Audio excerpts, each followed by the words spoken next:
Welcome to Wrestling Roundtable Radio. I'm the host, Eric Santamaria, along with Jason Aldo and Rodney LeConte. I think us three may be the only three people on the entire East Coast who are not sick at the moment, but thank you for tuning in and listening to me talk to my friends and you enjoy it. Because that essentially is what this show is, but it's your show too. We want to hear your thoughts on some of the latest things going on in wrestling and the Wrestling Roundtable. WrestlingRoundtable.com. Updates for the day. I updated the news. There's a new SmackDown recap from one of our listeners.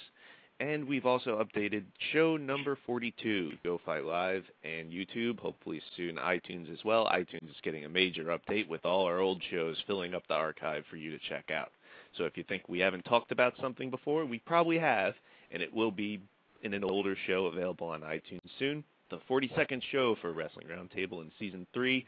We talked about homosexual stereotypes in wrestling and connected that with remembering the recent suicide death of Chris Kanyon and his career, along with our favorite moments and matches from the career of Shawn Michaels, recently semi-retired. Hopefully you have some thoughts on that as well. The number to call, 347-857-4647, right here at blogtalkradio.com/Wrestling Roundtable. A lot has happened in the past week in wrestling, specifically TNA, and we want to talk about them pretty much conceding the Monday Night War, or Monday Night Skirmish, that only lasted a few weeks. But before we do that, Rodney, last week you were not on to talk about the WEC pay-per-view with Jose Aldo versus Uriah Faber, and you wanted to share some thoughts on that. Yeah, Eric, last week I was one of the many people on the East Coast suffering from cold, allergies, and the changing climate. But I think the WC was a nice change in pace in mixed martial arts because we came off of the silly Anderson performance into the lackluster Strikeforce card, and it was a lot of MMA fans weren't really too pleased on the current events that they were watching, whether it was free TV or on pay-per-view. But this, I think, really made up for everything else that's been going on for the past few weeks. I think it was a strong card from top to bottom. The Leonard Garcia fight, I think, I'm putting down on the prelims, was very good. I think they couldn't have asked for anything better. I think that was their version of Forrest Griffin and Stephen Bonner, something that would bring in. And I didn't want to create the wrong impression, as I think Jay may have gotten last week, that I was calling it Fight of the Decade. The decade's only like a few months old. It's ridiculous. It definitely was a really good fight, and not on a technical level like you were saying. It is definitely more the equivalent of the Bonner-Griffin Ultimate Fighter finale in that it was just a big barroom brawl, and Garcia in particular was throwing a lot of wild punches, and Young was throwing a lot of wild kicks, and they were just letting it all hang out there and left it all in the cage, all those cliches. And even though, like I said, they were throwing a lot of wild stuff, so a lot of it didn't land. It wasn't exactly specific. When they did land, it did have a lot of impact. Yeah, just like the Bonner-Griffin fight. I mean, hey, it didn't have a lot of technique, didn't have a lot of slick submission skills and reversals, but I think a lot of fans just like to see just a good out brawl, and this is what they had. But for me, my, I guess, favorite moment, match, fighter for me was Jose Aldo. I think he really showed himself to be an elite fighter. I mean, people are putting him on top pound-for-pound lists. A lot of people have even put him up against GSP. I think he has to beat a lot more as elite contenders to get over GSP. But he's really just been dominating whoever WC puts in front of him. I feel that there are times where he could have finished the fight. Maybe he chose not to. Maybe he felt safe enough where he didn't take any risks. But I think he came in there. There's a guy who had the perfect game plan. They know Uriah Faber is explosive on the legs. And by taking them out, they took away a lot of his stand-up game. They took away his wrestling that he's known for. And I think that Jose Aldo, a 23-year-old kid, I'm really excited for what's next to come. Well, Aldo was being compared to, and I would think you'd have to Anderson Silva, at least the good Anderson Silva that we know, after he destroyed Mike Brown, I believe in December, for the featherweight title. Yeah. And someone else who just destroyed Mike Brown in the featherweight division at that show was Manvel Gamburyan, who seems to be targeting Aldo for the featherweight title. I cannot wait to see that fight. Who do you guys think might win that contest? Go ahead, Jay. You go first. Thanks, Rod. I'd go with Aldo because he was so dominant against Uriah Faber. But the way Anvil throws those right hands, man, he connected sharp with Mike Brown and knocked him out with one shot. So he does have the knockout power. But I would pick Jose Aldo. Gambarian does have the knockout power. This guy is just a short, stocky pit bull with great submissions. But he has shown that he is susceptible to knockouts. He got knocked out by Rob Emerson in UFC in like 10 seconds or something. So he does have a pretty weak chin. But once he dropped down to 145, I think he's been in a tear. He looks good. I think that's the way that he should be fighting at. But Jose Aldo, I think, is just he's too well-rounded for someone like Gambarian, and I think he's got his number. Yeah, I think the anvil is bigger, but Aldo, when push comes to shove, is going to probably find some sort of flying knee to catch Mannion in the jaw, and I think Aldo's going to retain there. But moving on from mixed martial arts, last week we talked about the ridiculously bad number that TNA did, all-time low of 0.5. Yesterday, they rebounded with their live show back to a 0.8. Had they done a 0.8 last week, we probably wouldn't be talking about this right now. But the lead story on WrestlingRoundtable.com, of course, the big news is that TNA has waved the white flag and conceded the second Monday Night War, running back to Thursday nights with their tail between their legs. Now, of course, when you hear that they're leaving Monday nights, I'm thinking, what's the spin on this going to be? And sure enough, they're saying, by they, I mean Dixie Carter and the sports and programming president of Spike TV, they're saying things like, well, our fans have spoken and they prefer TNA on Monday nights, so we're going to go give the fans what they want. Oh, really? Just like you did with the six-sided ring, and just like you did with Christopher Daniels and AJ Styles, and just like you did by bringing in all these guys, and just like you did by blah, blah, blah. Really, give the fans what they want, a likely excuse. Well, that is something we did bring up last week in questioning this rating. Is this time for them to give up? I think it's a good move in the fact that they can establish themselves on Thursday nights. They probably shouldn't have moved to Mondays full-time at all. It probably was a bad move in hindsight. But I think it did give the TNA fans what they want by firing Bubba the Love Sponge this week. So that's one thing they gave the fans. I don't think the Monday Night move was terrible. TNA, they had their opportunities to be big and make the name for themselves. And when I say opportunities, they had two. One was with, well, I guess this would be 2 in 1. Samoa Joe. They had the biggest thing in wrestling in the palm of their hands, and they blew it terribly. That was 2005, though. Exactly. That was 2005, and they brought in Kurt Angle, which was a big shock since he was kept as a surprise, a legitimate surprise to most of the fans, and they blew him and Samoa Joe right away. And after that, I think that my interest, at least, has been like down and up and down, and then they went back up with their January 4th debuting of Hogan and the NWO, and after that, it's just kind of flatlined for me, Eric. I don't think it really is going to make a difference whether they do Thursday nights or Monday nights. They just really need to look at their company, look at their place in wrestling, and just do a whole reinvention. Because, like you said before, Eric, I think every week they just hit the reset button. 856, you're on with Wrestling Roundtable. Your name and location. Yeah, hi. This is Will from Cinnamon. Before I begin, I just want to say big fan of you guys, and I've been to both Pro Wrestling Respect shows so far. Oh, well, thank you very much. We did meet in the first show in January, correct? Yes, we did. I was the guy who got thrown out of his chair by Ricky Reyes. He said, "Get up, nerd," or something like that, right? At first I thought he was trying to get by me, so I moved my chair out of the way, then he threw me out of it. And I'm on camera looking like a little bitch running away. So. Well, thanks very much for the support, and it was very nice meeting you. What's your question or comment? It's about the TNA canceling the Monday Night Show. It's been the thing I don't get is why do they want to beat WCW all over again? Why are they putting Eric Bischoff and Hogan with all the power and they're giving all the spotlight to guys who are way past their prime or not good enough to have a prime, while not establishing the stars that they should be stars? They should be establishing, like Samoa Joe, like you guys said, like Beer Money, like Homicide, Matt Morgan. As of last night's spoilers, Samoa Joe was Matt Morgan's partner for this week, as Red has been, and they lost the tag belts to the Band, or as they're more commonly known, speaking at WCW, the Outsiders. Hall and Nash are the new tag team champions as of, we'll find out next week or this Thursday, whatever the hell they're doing. That's great. All they need is Hogan to be the champ, and it'll be 97 all over again. And I hope they do that.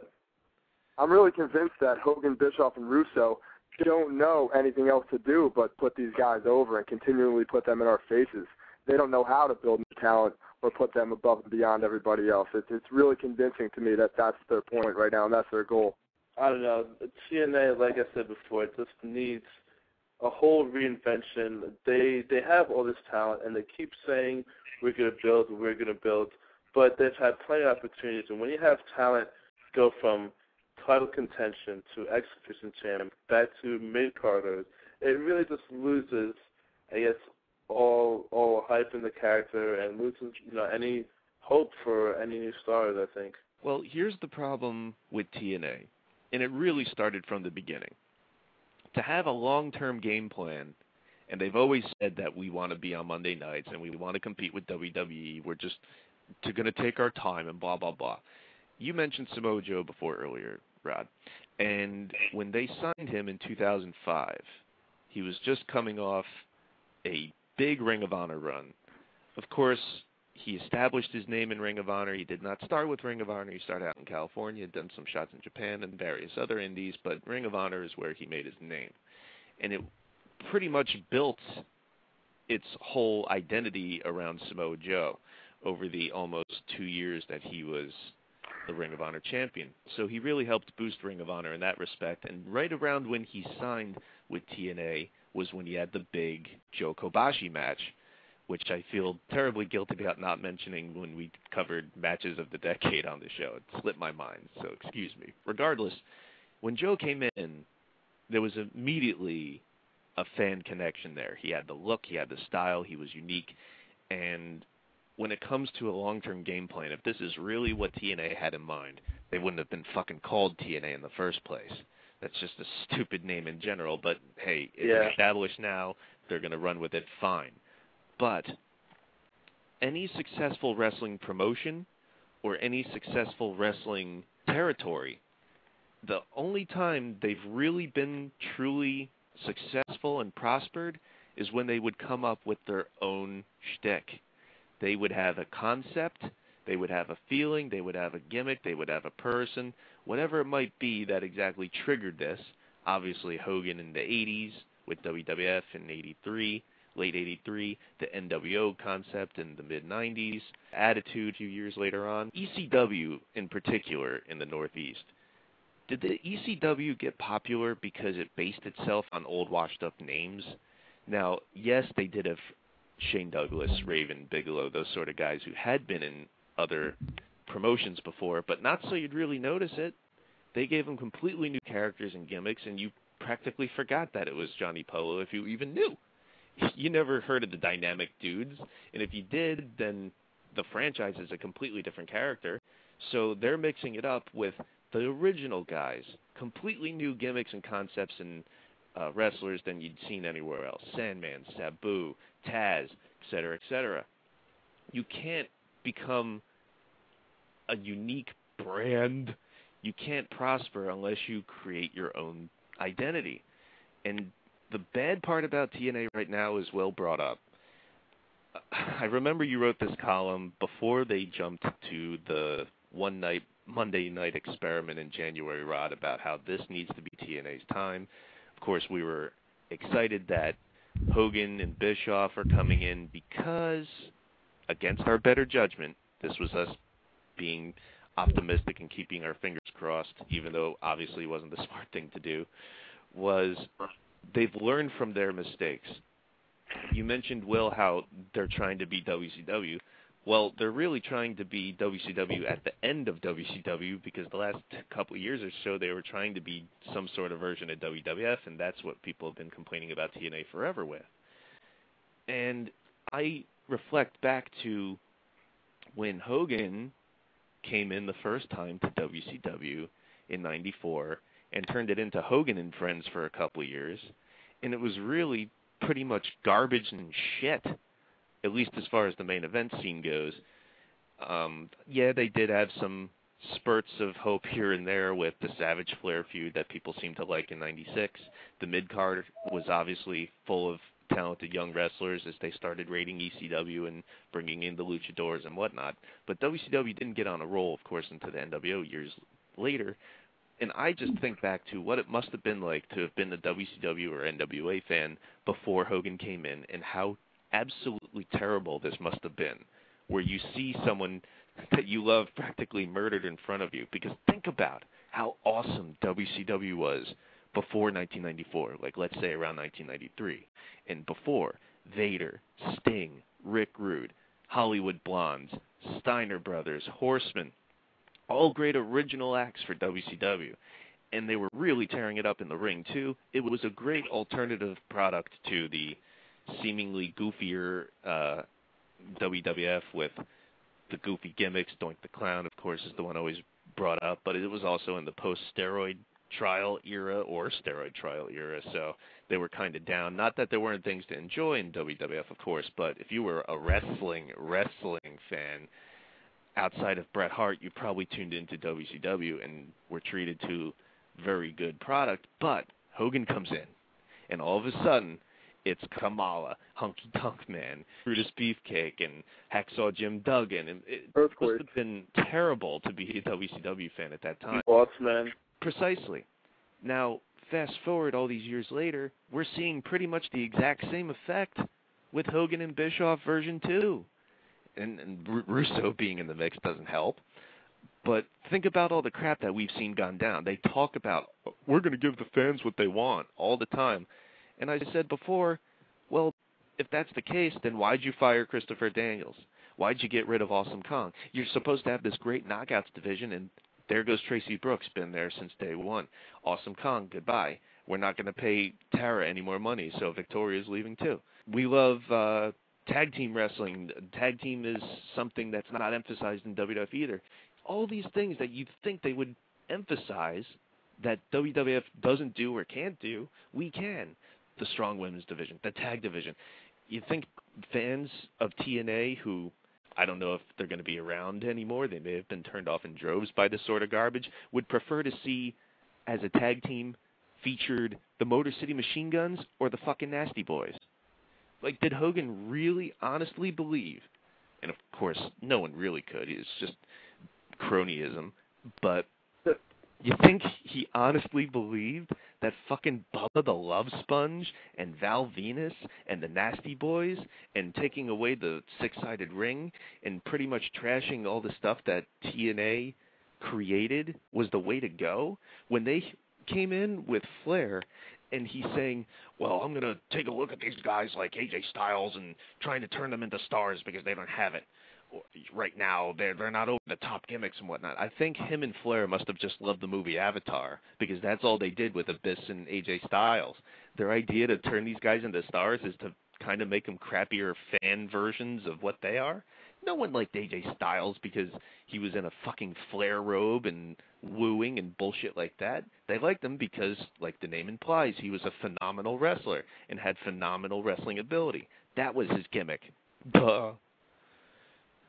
Well, anyway, I hope that answers your question, Will. Well, in my opinion, they kind of killed themselves in that very first match on January 4th in the cage that made no sense and ended by a DQ. A cage match ending in a DQ. What the hell is that? From the beginning, they killed them. They shot themselves in the foot. Mm-hmm. Point being, they really needed years' worth of becoming their own company, promoting their own stars, and like has been said on the show numerous times, every time someone comes in, the line gets longer. Oh, we have to put the belt on Christian. We have to put this on Kurt Angle. We have to, and no matter how good or bad that ex-WWF wrestler, whoever might be, as in the case now with Van Dam, it still does create the impression that, hey, look at us. We put the belt on someone you kind of liked too. It was just a bad way to go. Yeah. If I could say something, Eric, I think that the Attitude Era probably the worst thing that happened for wrestling fans like us, because it created and generated so many mainstream fans that Monday Night Raw became pro wrestling to people, to the fact that it even had an influence on Nitro, where in '99, where they started becoming more like Raw. They changed their set. Yeah, but that's '99 though. In '98, they still had a huge audience. Yeah, but I'm saying really not '99, where everything's I was wearing Awesome 316 shirts and Wolfpack shirts and blah blah blah, to the point where indies were even turning into Raw, and I think it's still influenced today, and everyone still kind of looks at the Attitude Era as the blueprint for professional wrestling, where now there have to be run-ins in every match, there has to be title changes, every other month, and now it's in TNA especially. If we were going to do a show on best to worst feuds in TNA, I wouldn't even know where to start. I'll just have to say Samoa Joe and Kurt Angle just by default, because that's probably the only feud they had that has lasted more than a month that people would remember. I mean, really, it's they really want to give the fans what they want. They give us an alternative to Raw, not a watered-down version of Raw, because that's exactly what TNA comes off of. That's what it is, and they have the same format. Some guys talking in the ring, and someone else comes down the aisle with their backstage segments. If you have Sting as a heel, you're not giving the fans what they want, period. Let's go to some more calls. I see there's a lot of calls holding on the line. We will get to you, but right now we're going to get to 978 area code. You're on with Wrestling Roundtable. Name and location, please. Hey, guys. It's Ryan from Massachusetts again. Hey, Ryan. What's up? I want to say something before you start, though. Absolutely. To what Rodney said, to be fair, WWE has pretty much been the standard bearer for a while, and like you were saying, indies and other promotions copy them. It's been that trickle-down effect for a long time, so it's not exactly something new either. But, Ryan, question or comment? The point where TNA had the best chance of competing with WWE is if they were the same product they were in, 2005. Because that was something new. TNA Unbreakable. You had the X Division title match main eventing over a world title match. That's something new. That's something WWE hasn't done, and have they done it? Well, not really. And to be fair, anytime the X Division title is main event at a show, I assume you're talking about the classic three-ways with Joe, AJ, and Chris Daniels. Naturally. Yeah. That's another case of having their cake and eating it too. Because, yeah, they put them in the main event slot to create the illusion that these guys are the stars. But if that's the case, why isn't that slot for the world title? Why isn't that their main title? Why isn't that the one on the poster? Yeah, they sell it retroactively on best of DVDs and whatnot, but at the end of the day, it's just going to still be the secondary title, isn't it? Well, yeah, but let's not forget that they had the exact same match for the world title 4 years later. 4 years later, yeah. Yeah, well, we also have to remember that, AJ was already world champion before anybody knew what TNA was, so I don't know if that counted or not. But Joe was just in on his hot streak. Everyone was crazy for him, like you said, when they brought him in. I have no idea what they didn't see in Christopher Daniels, but, oh well, they lost him now. They really had their best chance when they put the title on Samoa Joe the first time, because there was kind of a buzz around Joe. He came into TNA and was tearing people up just like he did in Ring of Honor, and he kept consistently doing that, and they built him up to be this monster. But yet nobody knew who the fuck he was. If you asked somebody who watched strictly Raw and that was it, they would not know who Samoa Joe was. I don't think he got out to a lot of fans the way he should have. TNA had a big problem in marketing him at the time. That was a really big chance to do it. Even now with the X Division, it's really on the back burner. They don't do anything over the top like they used to. They don't have great long matches. They kind of just throw them out there, Douglas Williams or whoever, and they throw them out there and they let them cut a promo and have a 4-minute match, and then that's it. So the X Division is something different, which they really need to focus on right now with the move to Thursday nights. A lot of people were complaining about how they had that new ranking system where the fans vote, and then Hogan and Bischoff say yay or nay, I guess. And Nigel McGuinness, Desmond Wolfe, got the title shot against Van Dam last night and only got 5 minutes or so.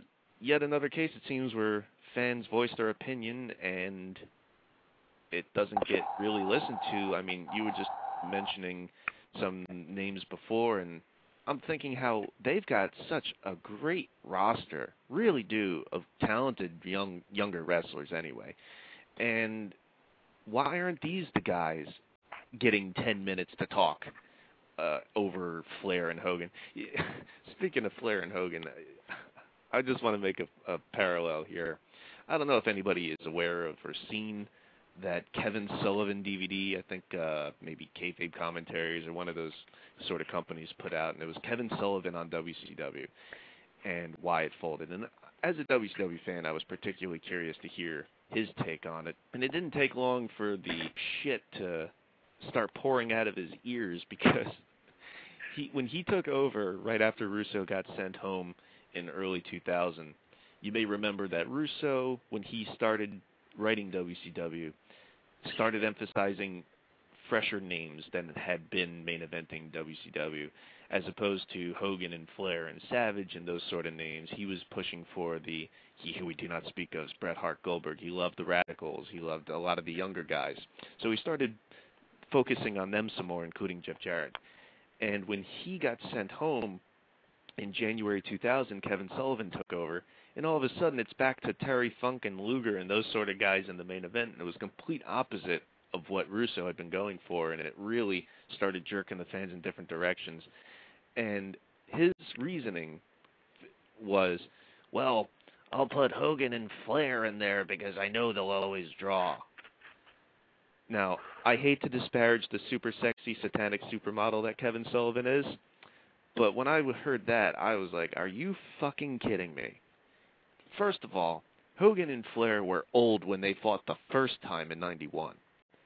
Let alone putting them up against, you may remember there was the dog show that beat Nitro. When Raw was off the air one night, WCW thought it was best to put on Hogan versus Flair for free in the main event. And it lost to the fucking dog show. Listen to how ridiculous Kevin Sullivan sounds here. Hogan and Flair will always draw. I know they'll always draw, so I'll just rely on them and put them in the main events. Really? You really think that Hogan and Flair are going to be able to compete against a hot new product like The Rock and Stone Cold Steve Austin and Triple H and the WWF Machine? Really?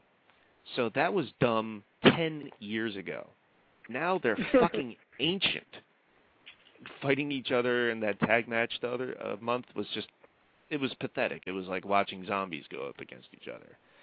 So, just to give it some perspective on what the fans want to see. Will, do we have you on the line? Yeah, I'm here.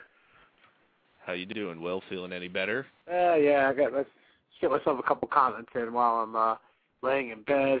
Spike's given them so many chances to kind of expand themselves, and boy, every time they try, they just keep failing.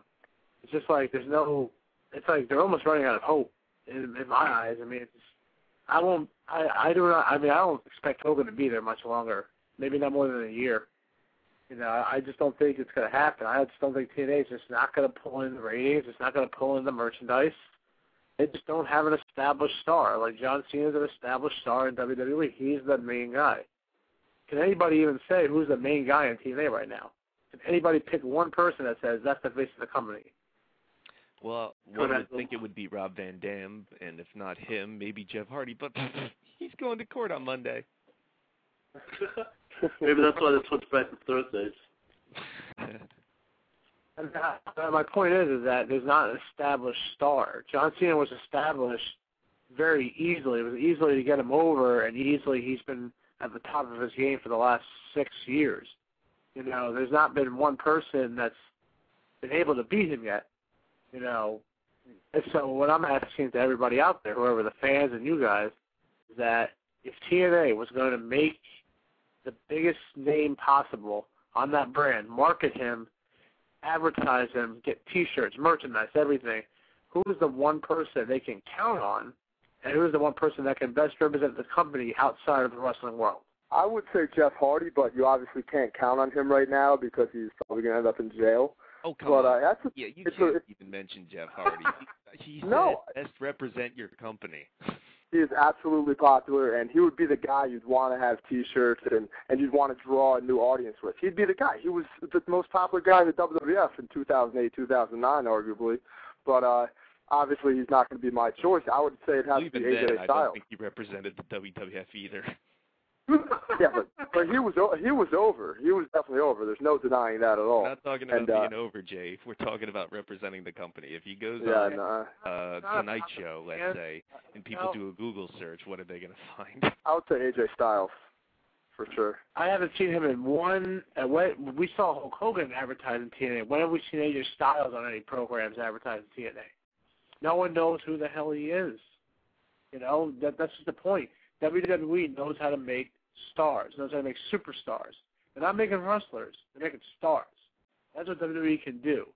I don't care if it's wrestling or not. You have to make stars if you want, if you want to be able to, move forward in the company. You just have to make someone that's a recognizable name, and TNA just doesn't do that for me. It hasn't. And there's not one person I would say I would buy a T-shirt from. I'll buy any T-shirt from WWE just because I believe in the character. I don't believe in any of the characters in TNA, and there's no one representing the company. It's Hulk Hogan, and he's not supposed to be. And he's not wrestling. That's not the representative of the company. That's not who it should be.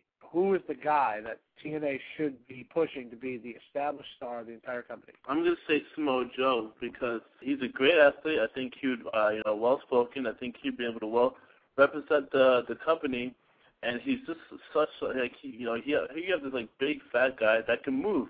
I think that would get people's attention, especially mainstream, because that's something that WWF refuses to push. Because they have their small guys who there for a spot fest. They have their big juiced up jack guys, but they don't have their larger sized guys, the guys who don't look like the muscle head affliction feature guys, as their main stars. And you talk about Jeff Hardy and John Cena being these big stars, but look at the stage that these guys performed on.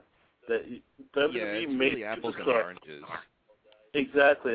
If John Cena went to TNA next week, it would not make a difference. Of course not at all. And that's why a lot of these guys, like you were saying last week, the TNA advertised Flair in the main event of the show against the Abyss, and it didn't draw. Well, how many of these guys really do draw outside of WWF? If Macho Man came back, which he had in TNA, it didn't make a fucking difference. It only has impact if he comes back to the place where it matters. And we're talking about TNA making stars. Well, they don't have exactly the connections, the name, the resources that WWE does.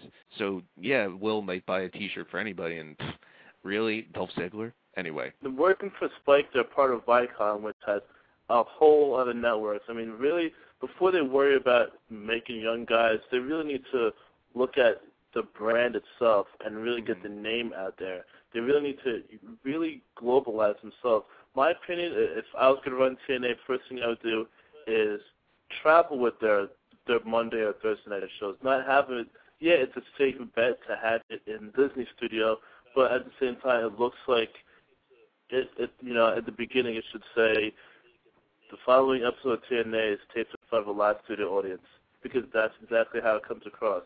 And it's just very small time. Like Nitro had excitement, and you can feel the energy of the crowd, and it's very different from Raw. Like you really were looking at a different product. Even when, like you said, Eric, with ECW, they didn't have the production that WWE has, but they found ways to make up for it and really built a cult audience.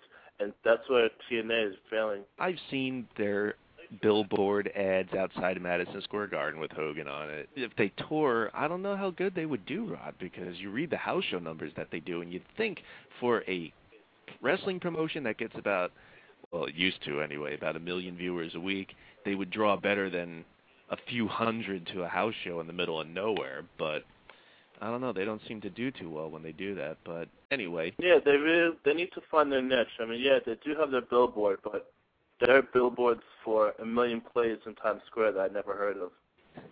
219 area code. You're on with Wrestling Roundtable. Name and location, please. Hello, Eric. This is Corey. One of the biggest things that TNA needs to tackle are the promo times.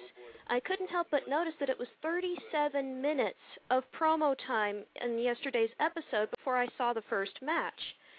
The worst part is that a lot of these promos don't seem to take any of the storylines anywhere. It just happens to be Steen and Hulk Hogan babbling about practically nothing.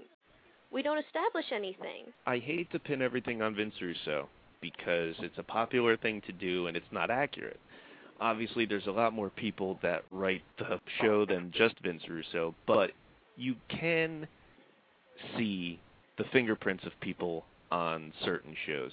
Maybe it's just me. I tend to recognize, I believe, who's booking a show, kind of like I seem to recognize styles in movies when I see a specific kind of director. And this sounds a lot to me like when Russo was going fucking haywire with WWF in '99, and we, as wrestling fans, were saying the same thing. And I even timed it out once, as a lot of people tend to do. I only did it once. But I did a show from Raw in the height of the corporate ministry bullshit, and it had about 37 minutes worth of wrestling if we were lucky. No, I'm sorry, it was probably even like 13. It was just a ridiculously small amount of wrestling, bell to bell, to be on a wrestling show on a Monday night slot that had 2 hours plus worth.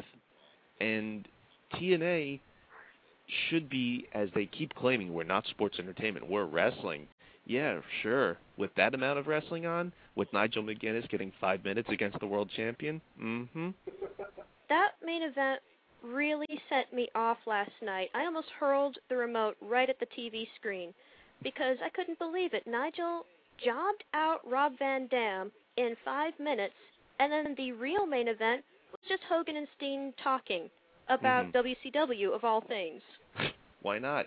It happened decades ago. We could definitely attract those fans again. How bad was that ending in general with Jeff Jarrett stumbling out, and then the ending of the show, nothing was happening.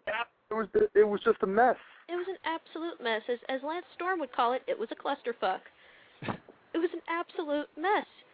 And what was worse was that this whole incident was preceded by Sting clubbing Jeff Jarrett in the back, and then here comes Jeff Jarrett no-selling the club in the back, and he's kicking Sting, and that's how we cut the show. That was your main event. Not to be completely negative this entire time about TNA, but there was one good thing on the show last night, and that was Jay Lethal's impression of Ric Flair to open the show.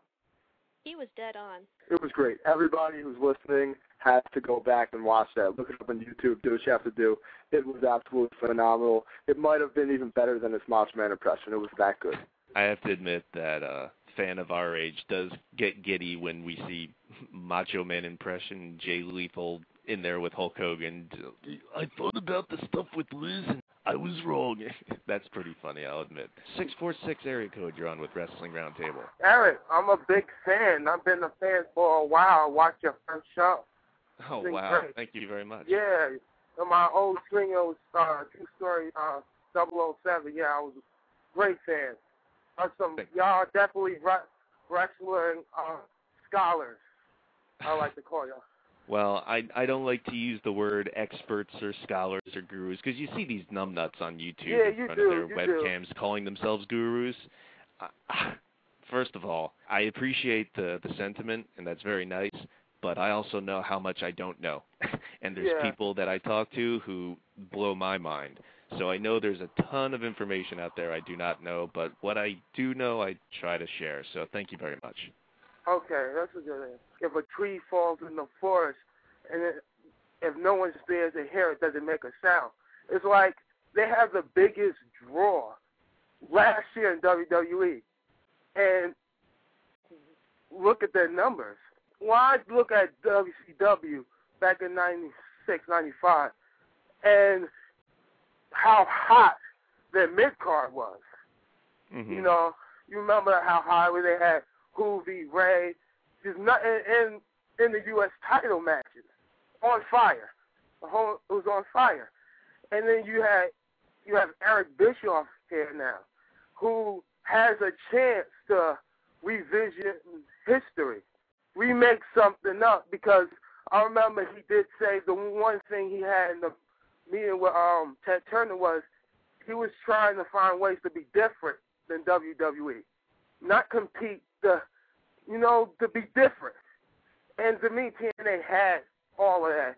Their stars, the lack of restriction as far as movesets, their roster is incredible. They have a roster now where they could have dream matches. They can put on matches that Raw can't put on because of their stars, So the question is, if they're moving back to Thursday nights, what's the next step? Really, what's really the next step? Well, that's a really complicated question, and there's a lot that goes into building and running a wrestling promotion. But I think the point being, after all we've talked about, is that I really doubt, and there might be a name out there, I'm not certain, but I really doubt there's any one name that's going to be the magic formula that, if we just sign so-and-so, then people will turn over. They've had Jeff Hardy, the biggest draw in WWF when he was there the last couple of years, and he hasn't made a dent. In fact, since Jeff Hardy's been there in January, we've seen the ratings drop. Not that I'm blaming him at all whatsoever, but just that it's happened with a roster of Hulk Hogan, Ric Flair, Rob Van Dam, Jeff Hardy, etc., etc. That has all happened with these names.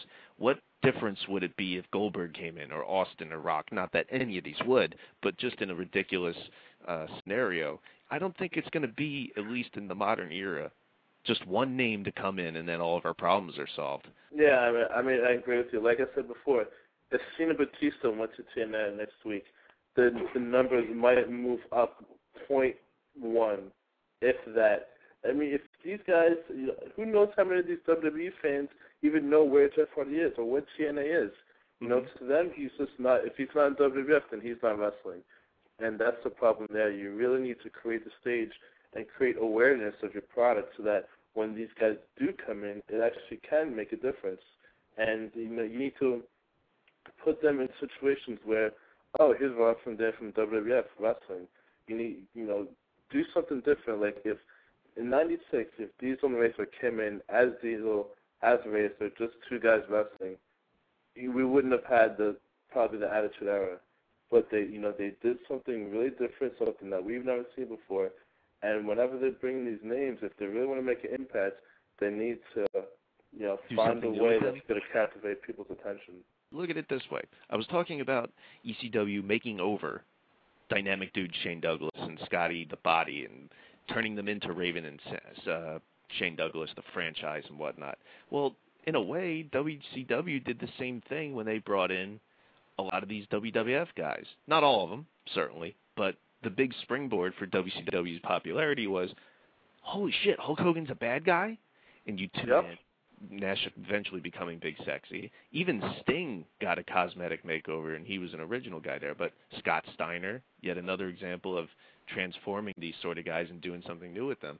Not, like I said, not that happened with everybody, but really the answer to what TNA should be doing next is, I don't think it's even one specific thing. I mean, we've kind of touched upon the real answers over the course of several shows. It's a lot of different things you need to be hitting on all cylinders to be starting a new wrestling promotion or doing something unique. Any thoughts, Jay? If TNA were to tone down their shows like WWF has done over the past couple of years and made it more of a PG type of show, maybe more parents would be inclined to turn it on for their kids to see Jeff Hardy or Kurt Angle or Rob Van Dam or anybody like that. Maybe if TNA changed, it didn't try to be like WWF in 1999 or WCW in 1998 and tried to be like WWF in 2010, I'm not saying it would work, but maybe that would help grow the audience, because that is obviously a majority of the audience that WWE grabs right now, especially at house shows and live shows like Raw and SmackDown, where you hear the kids yelling for John Cena and you hear the kids yelling for Jeff Hardy. If TNA did something like that, do you guys think this would help them draw in ratings.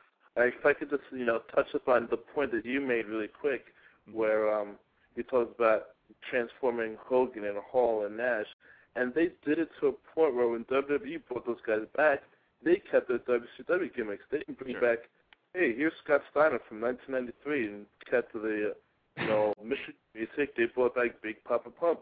They didn't bring back Hulk Hogan. They brought back Hollywood Hogan and Hall and Nash. When Christian came back, they didn't say, here's Christian, he's a former world champion.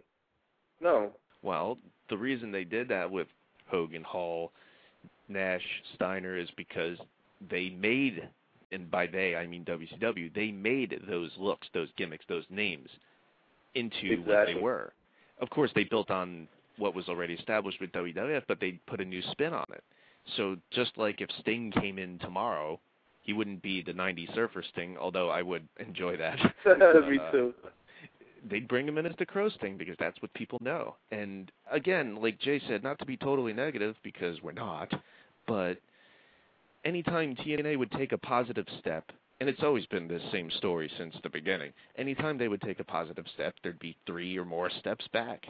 One of the things I do like that they were doing is this new TNA reaction show. I don't know if you guys have seen it at all, but I think this goes along the lines of you need to be doing a lot of things. And one of the things I did like about this show is it's pretty much the answer that I was hoping for, and we always say that wrestling should take on a more sports-like or MMA-like presentation, as they did with the Joe Angle cage match a couple years ago that did their biggest buy rate ever, and they haven't done anything like it since, as we always point out.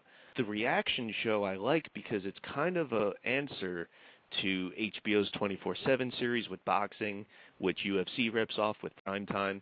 It's essentially a hype show, and yeah, it may be ridiculous that it's a backstage hype show for fake storylines and whatnot, but it really does add to the element of realism and promotion that I really enjoyed, so hopefully they produce more of those. One of the shows that I enjoyed was their Global Impact, and then one of it's to Japan.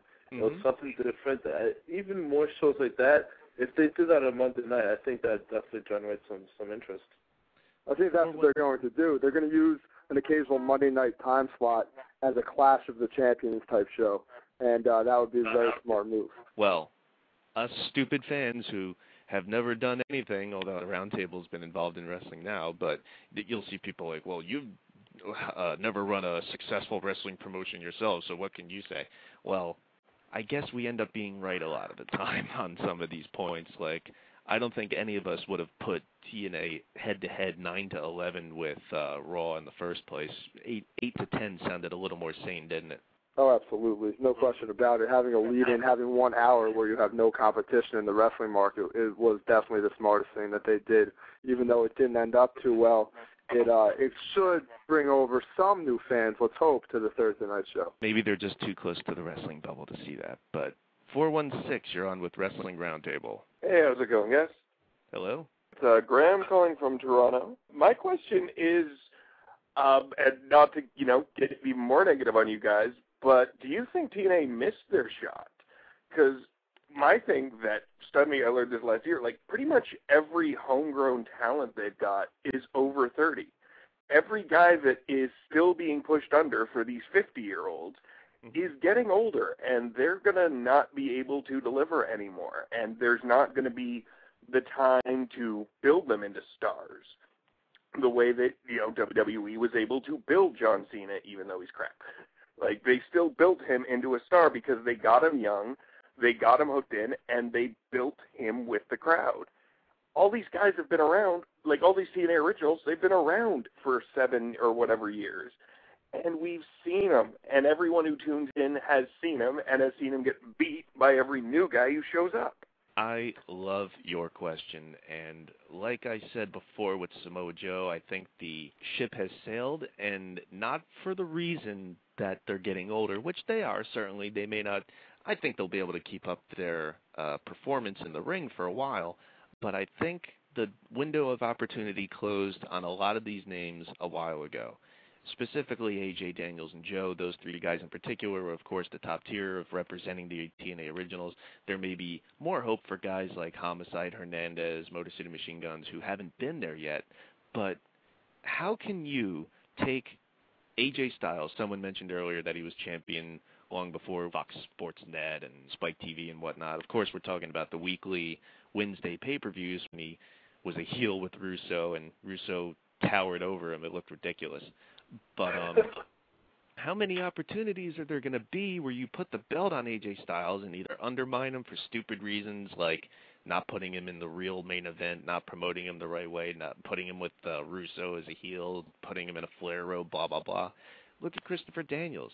He has been X Division champion how many times now? I like Christopher Daniels, and if they bring him back on a per-appearance deal, that's great, but how many more times are we going to see him win it? Who cares?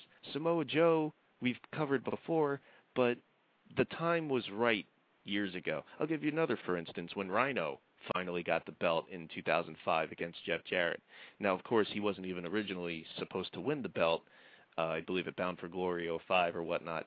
It was Nash and Jarrett for the world title. They lost Nash at the last minute, and they're like, fuck, we need to do something. So they put Rhino in 3 matches in a row and won the title, and it was great. It was huge.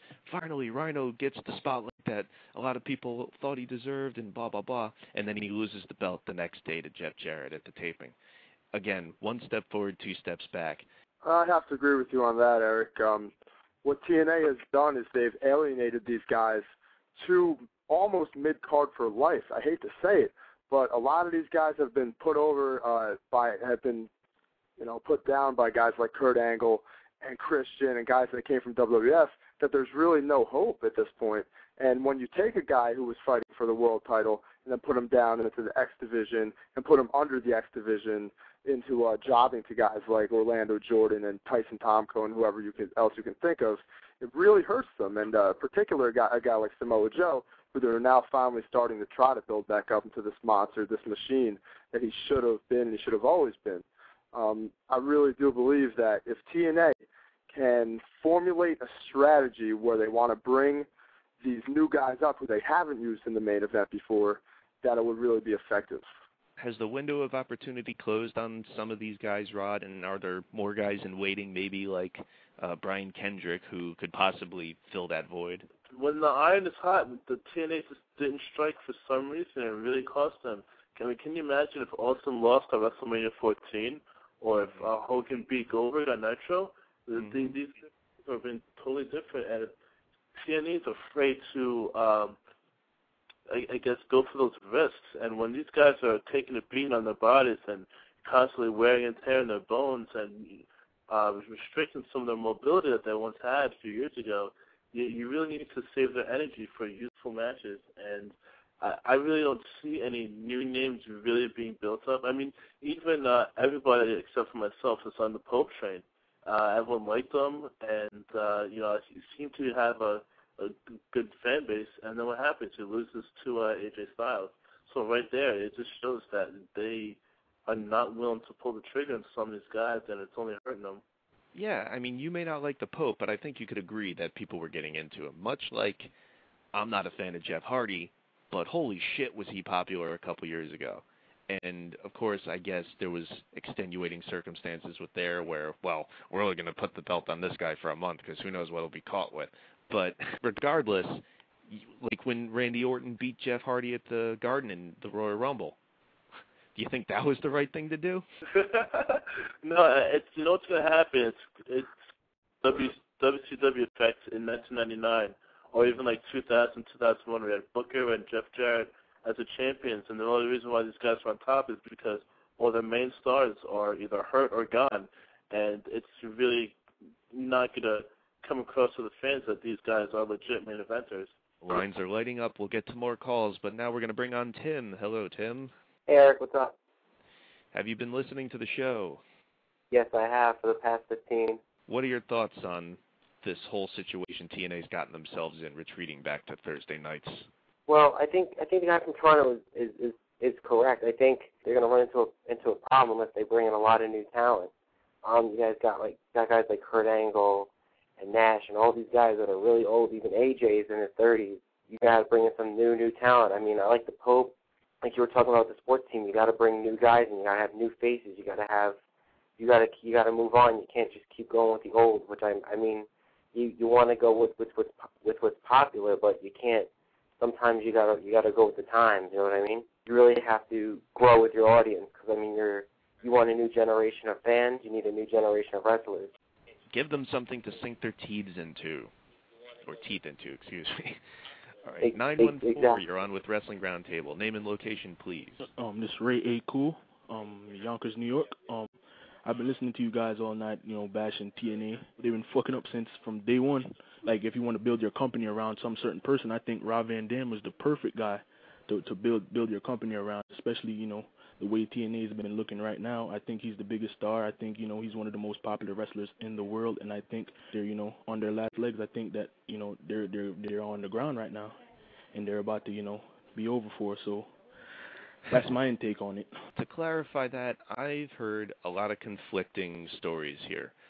Firstly, it seems as if TNA was turning a profit for the first time. Obviously, they were losing a lot of money since their inception, and if Panda Energy had not come in to bail them out via Dixie Carter, they would have probably gone out of business years ago. And it seems they just finally got out of the red and started making some money. To what degree, not exactly certain, but I'm hearing from other sources that they are losing money. And as soon as Dixie Carter, her father, croaks, apparently he's an alcoholic or something, then it looks like the stockholders may not be funding this little pet project of hers much longer. But I'm glad Ray brought up Rob Van Dam, because when the question came up earlier, who could you possibly build the company around if it was going to be one individual person, the name Rob Van Dam did spring to mind to me, because he's always been perennially popular. He hasn't had too many injuries over the years. There's been here and there periods where he's been hurt, but for the most part he seems to be reliable, usually has a good match, and I think that really can be someone that you could, I wouldn't want to say build up, because obviously he's already established, but if you made him the face of TNA for a little while building up the guy you really want to carry the torch, and then eventually putting it in that one WrestleMania-style main event, that might be the way to go. What do you guys think? Yeah, I agree with you, Eric, but it's really, I think it's a stage. All right, so you build the company around Rob Van Dam, and you have him beating guys, and so Rob Van Dam that anybody wants to see. Is that really going to make a difference in the ratings? Because I think right now... Well, not at first, no. The whole idea is to have him become the name to beat. Yeah, I mean, I think a lot of wrestling fans have always wanted to see Rob Van Dam in that predicament, have him be the top guy to beat. And, I mean, when the impact he had in WWE back in 2001 was amazing up until he started losing. But, amazing and immediate, yeah. Yeah, his immediate impact was insane. I think he was getting pushed based on his fan reaction, and he was an orthodox wrestler that a lot of the WWE fans who didn't follow ECW were new to, and they really liked. And I think that can transcend well in TNA if they're going to base their company on wrestling and the athlete. But yeah, I think Rob Van Dam would be a great choice. Now, of course, I brought up Jeff Hardy's drug problems, and Rob Van Dam is known for his pot habit. Do you think that would be a wise choice, Jay? I think so, man. I mean, marijuana is getting more accepted throughout the country as it is. I don't smoke at all, so I'll let everybody know that now before I say that. It should be legal, so that's just one aspect of the whole thing. Pot should be legal anyway. I'm not a pot smoker myself, but it doesn't seem to be as bad to me, and by it I mean pot, compared to the laundry list of drug charges that Jeff Hardy had. Oh, it's absolutely not. And to Rob Van Dam's credit, he's been able to be almost a positive factor when it comes to the legalization of marijuana. But on the TNA front, they seem to be doing that at this argument, point. Dude. No, I've actually seen him on like MSNBC or Fox Sports before having debates about this.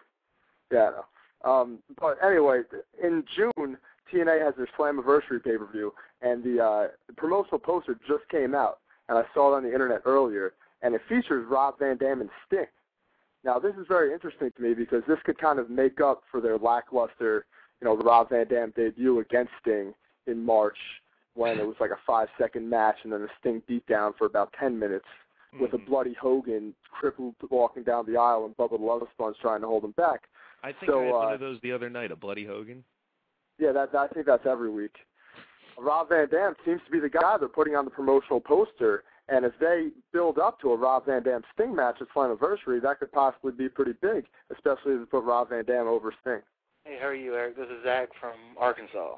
Hey, Zach, what's up?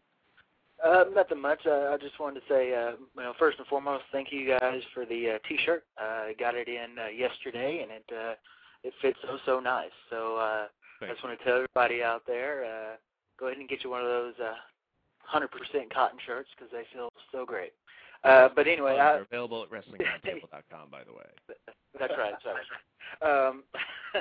But I was just going to, follow up on what the gentleman from Toronto was talking about with the development of stars that TNA was not doing. And I guess what I was going to talk about was how well WWE did that. If you think about their, amazing class of 2002 that they had of rookies with, Brock Lesnar and John Cena and Randy Orton and Dave Bautista. And you think about those four guys and where they are today. Now, obviously, with Brock Lesnar, he won a lot, quicker than the other three, but was definitely, on top and deserved to be for, that first few years that he was there. And, you could see the progression that each of those particular wrestlers had throughout, the next 4 to 5 years. And if you look at, where Batista, where Cena, where Orton is right now, that's where, guys like Samoa Joe and AJ Styles should be right now. They should be top stars and, household names like the athletes for WWE. But I just wanted to throw that out there and see what you guys thought, and I'm going to go ahead and hang up and let you guys talk about it. All right, thanks a lot. Thank you. And that's an interesting period you brought up, 2002, because it was post-invasion, and they really started bringing up a lot of these guys, as you mentioned, and there's plenty more, actually, from developmental at that time. And it was a real building stage. Obviously, they were setting the stage for the next generation, which was christened a few years later, of course, at WrestleMania 21 with the Cena-Batista title wins. And I guess a TNA equivalent of that, half the roster's from Ring of Honor, and Ring of Honor going on Monday nights with HDNet put them in the radar of WWE. Of course, everyone on the internet talks about talent raids and if they're going to sign this guy. And I know just as far as indie talent goes, if they were going to be bringing in a crop of new people, that Ring of Honor, of course, is a ton of great wrestlers. Scattered indies across the country have some other names. I think most of the big prominent indie names would be in Ring of Honor mostly. But yeah, TNA could easily go through a building process where I think this Sting Rob Van Dam match, yeah, it's nice, but it's not the end all be all. If it was going to be Rob Van Dam versus someone down the line, this would be a step in the path on the way there. Much like if Brock Lesnar beats Shane Carwin at the next UFC, if they have a heavyweight fight on the undercard where, let's say, Cain Velasquez beats Junior Dos Santos or something, and then they put Velasquez face-to-face with the winner of the title match, so obviously it sets that fight up down the line. If you could do something with someone on the undercard for that Van Dam Sting match, then you could set the pieces there.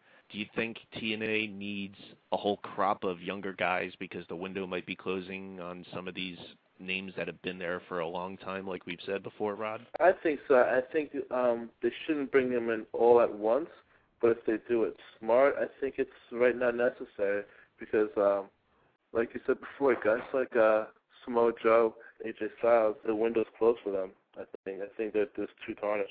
Tim, do you think that a lot of these names on the undercard, like we've mentioned before, the Hernandez and the Spankies or Brian Kendrick, is it time for them to start being looked at to move up the card instead of just drifting? Like Young Bucks Generation Me just got signed a few months ago, and you don't see them at all, right? What happens is you need to move some of the smaller guys that are further down the card into the higher main event matches to help make a name for them, because I know people look forward to the main event more than they do the undercard matches. I mean, you keep putting the same guys, like the older guys in there, and I mean they have already established names.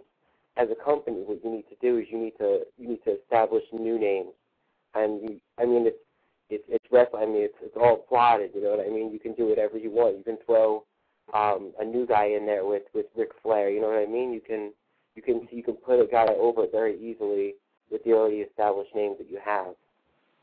The whole idea is, of course, to, in wrestling terms, pass the torch or give the rub. You think they need to be setting up more of these younger names that need that big win over established names? Do you think they need to be doing more matches like that, Jay? Absolutely. A new crop of talent is always a good idea. And referring back to the Jay Lethal Ric Flair segment on Impact last night, I really believe that could have given Jay Lethal a bit of a rub, because he not only did a great Flair impression, but he also got the best of Flair in their in-ring exchange, and it led him to being involved in the big melee to kick off the show. If they did stuff with Homicide and Ric Flair, who Homicide is one of my favorite wrestlers, as you guys know, it would be great for him, putting him in there with a legend like Flair. And that's something that Hogan and Bischoff and, the powers that be should really focus on. And like you said before, alluding to Ring of Honor guys, if they were to bring in fresh talent and put them on cable television, it would really help, because fresh talent is always good in wrestling, no matter which way you look at it. I think the Briscoes are custom made for TNA's tag division, but do you not run the risk, though, of going to the well once too often, like when Ric Flair was losing to everybody on some opening match on Raw for 7 years? It didn't really mean anything anymore. Does it not have to be done in a proper situation? For instance, they could have easily turned that around if it was a younger guy, let's say Kennedy or MVP at the time, to face Ric Flair on that retirement tour. If it was WrestleMania, it would have had a lot more prominence than just Rico beating Flair on Raw, wouldn't it not? Yeah, definitely. You have a great point there. But like I said, it doesn't have to be somebody beating Flair, pinning his shoulders to the mat. Like Jay Lethal definitely got a rub last night. Just having an in-ring segment with a guy like Flair or Hogan or Sting can really help. I think Matt Morgan's interactions with Hogan are kind of helping him out too, because he's showing a little bit of fear of Hogan, but also when Hogan's not around, he's talking a lot of trash about him. So I think that could help his character out as well. Poor Jay Lethal. When they were doing this Black Machismo versus the Legend shit, it was so sad, because just as a viewer, just as a television viewer, a fan, why would I possibly want to see this story unfold? He throws out an open challenge to these legends, right? First one comes in, Jim the Anvil Neidhart. Guy who hasn't been on TV in forever and wasn't exactly a huge name in terms of singles, at least on top of that. And he comes in and beats this guy a fraction of his age with no effort.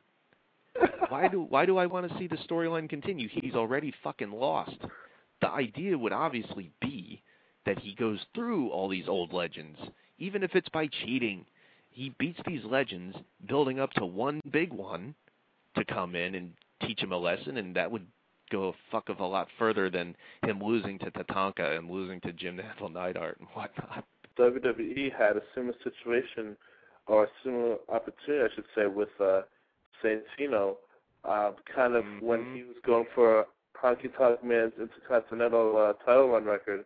And, of course, huge blown opportunity. Don't even get me started on that. As far as, facing a legend to get the rub, I really think that they should, to build a star, they need to beat a monster heel in order to get the rub.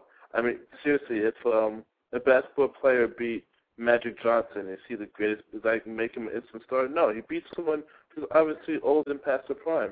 They need to prove that they're going to beat, let's say instead of Big Show, it was, someone like Shelton Benjamin who ended Brock's, undefeated streak. That would have made him huge, absolutely huge. Mm-hmm. And they really need to do something of that sort. Not beat someone past the prime, but beat a monster heel, someone who really looks unbeatable.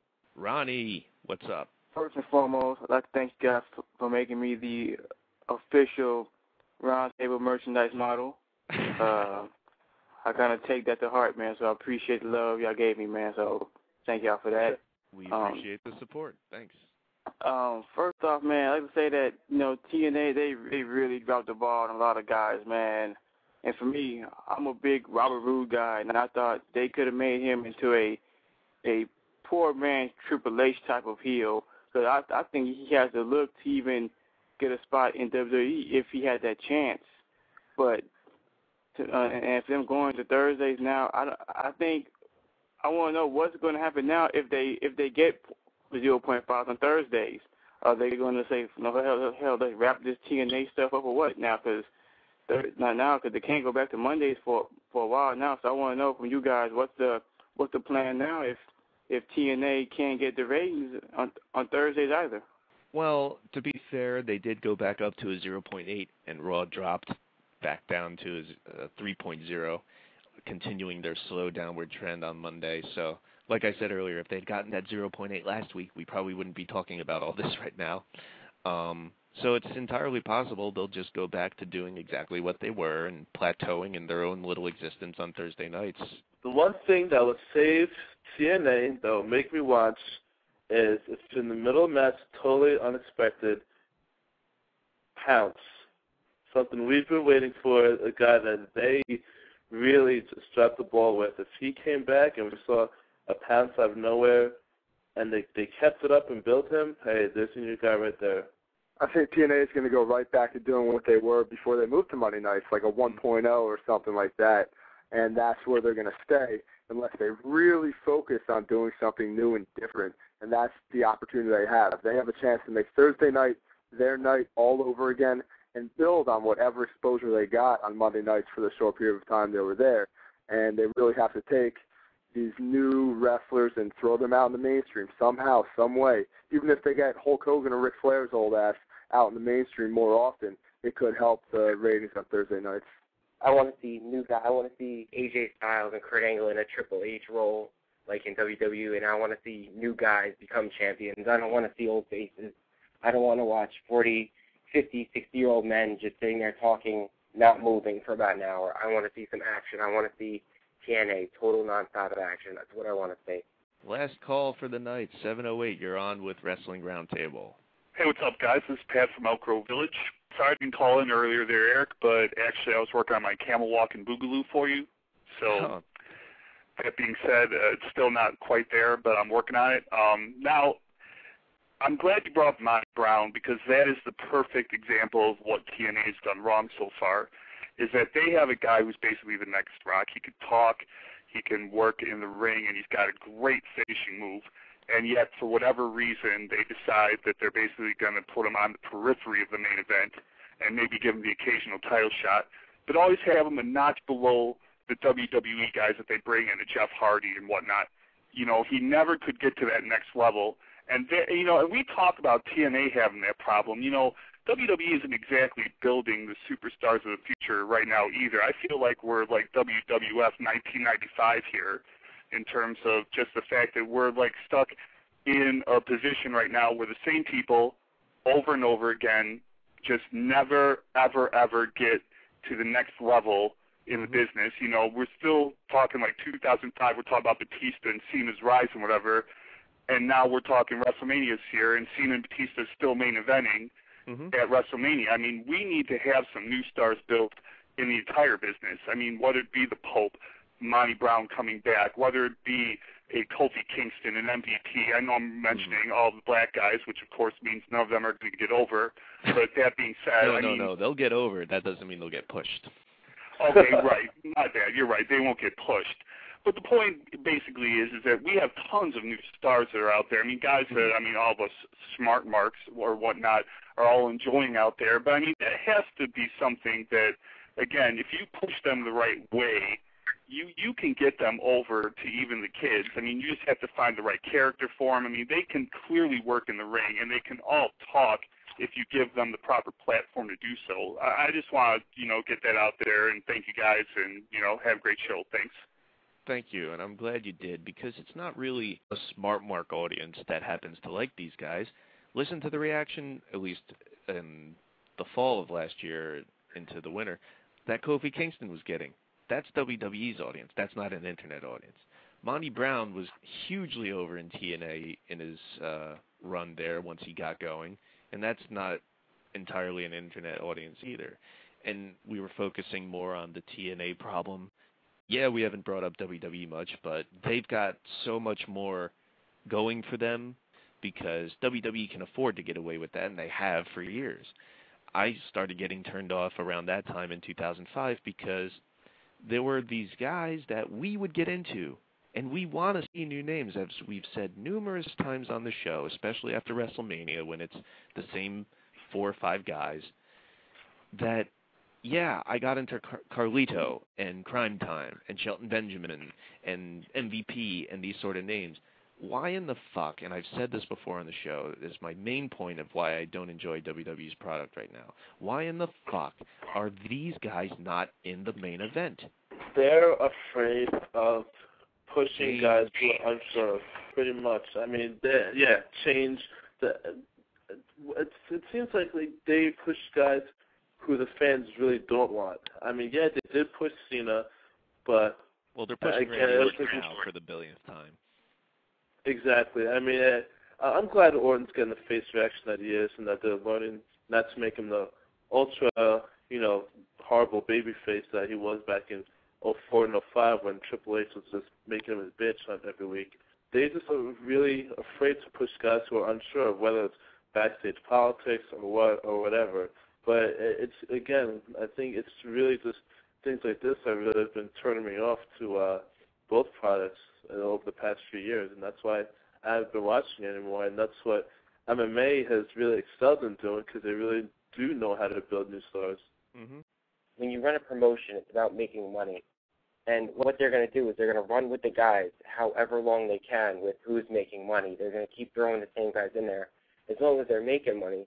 The only problem is they're not looking far into the future when they're going to be stuck with maybe... What if, remember with Edge? Edge got hurt. Oh, who do we go to now? Who's coming out of retirement? What are we doing? They're going to run into a problem in the future, and that's what we're talking about. The smart mark audience. The smart mark audience is being smart marks because they're tired of this. I mean, we've been living with this crap wrestling for years now, and I mean, people are going to get tired of it. And then once the wrestling companies start losing the money, then they'll say, "Oh crap, we have to do something," and then they're going to play damage control and start pushing new guys. It's all about money, and like you said before, with politics also. Well, with WWE, they're making a ton of money, and it seems more like they're interested in pushing gimmick pay-per-views than people. What do you think, Jay? I have to agree. I mean, they have 6 solid hours of original programming every single week to try to fit these new guys into main event level spots, and they don't seem to be doing it. A guy like The Miz is a perfect example, and he seems to not be able to get past that tag team championship or United States title run that he has going right now. So if they were to maybe switch their shows up, like, for instance, have SmackDown be a show where you're going to build up these new guys, these new mid-carders, and build them up to the main event level status, and keep Raw with John Cena, Randy Orton, Edge, and Batista, then you're doing 2 perfect things at once. You're keeping your main event guys that people love on Raw. SmackDown, you're building up new guys to feud with these guys in the future and possibly get over, something that CM Punk achieved and now they're trying to achieve with Jack Swagger. I don't know if it would be a perfect situation. Nothing's perfect. WWE's not perfect. Neither is TNA, certainly not. We're not perfect, but I think now is the perfect time to end the show for this week. So thank you for listening. Next week, we're going to try to hopefully, if not next week, sometime soon, get our first guest caller in. Someone in the wrestling world. Keep that secret for now, but check WrestlingRoundtable.com for updates on that. Also look for our next YouTube show going up sometime this week. We talk about the heavyweight division of UFC, and we pick 3 from the big 3. Another fantasy booking sort of situation. We take a look at WWE, TNA, and ROH and pick 3 wrestlers each from those 3 promotions to build our own fantasy promotion behind. So please call in next week. 347-857-4647. Let us know your thoughts on the latest goings-on wrestling, mixed martial arts, and the shows that Wrestling Roundtable is putting on. So for Tim, Jay, and Rodney, I'm Eric Santamaria. Thank you for listening, and join us next week.